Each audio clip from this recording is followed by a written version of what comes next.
Hello guys, எல்லோரும் எப்படி இருக்கீங்க? நாங்கள் நல்லாயிருக்கோம், நீங்களும் நல்லா இருக்கீங்கன்னு நினைக்கிறோம். இன்றைக்கி என்ன அப்படி பார்த்தீங்கன்னா, இன்றைக்கி கிறிஸ்மஸ். ஸோ ரொம்ப வருஷமாக யாருக்காச்சும் நம்ம சாப்பாடு கொடுக்கலாம் அப்படின்னு சொல்லி நாங்கள் பிளான் பண்ணிட்டே இருந்தோம். ஆனால் இந்த இயர் தான் அது கரெக்டாக எங்களுக்கு டைம் கிடச்சிது. அது இல்லாமல் கொடுக்கலாம் அப்படிங்கிறத நாங்கள் இந்த இயர் தான் கரெக்டாக யூஸ் பண்ணோம். ஸோ என்ன பண்ணிட்டோம் அப்படின்னா, நாங்கள் இட்லியும் எக்கும் இது போட்டு ஒரு மசாலா செஞ்சு எல்லாத்துக்கும் கொடுக்கலான்னு சொல்லிட்டு இட்லி பேக் பண்ணிட்ருக்கோம்.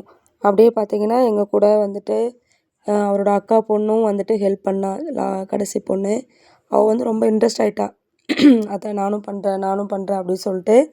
ஸோ நாங்கள் என்ன பண்ணோம் அப்படின்னா எல்லாமே எடுத்துகிட்டு எல்லாமே பேக் பண்ணிட்டோம். ஃபஸ்ட் டைம் அப்படிங்கிறனால ஒரு 10 பேருக்கு மட்டும் பண்ணலாம் அப்படின்னு சொல்லிட்டு 10 பேருக்கு பேக் பண்ணிட்டு எடுத்துகிட்டு போகிறோம். இதே மாதிரி நீங்களும் நிறையா பேருக்கு ஹெல்ப் பண்ணுங்கள். ஏன்னா நல்ல நாள் அன்றைக்கி நம்ம மட்டும் சாப்பிட்டா பத்தாது, மற்றவங்களுக்கும் கொடுத்தா அது இன்னும் நமக்கு பீஸ்ஃபுல்லாக இருக்கும். அதனால தான். ஓகே, பாய்.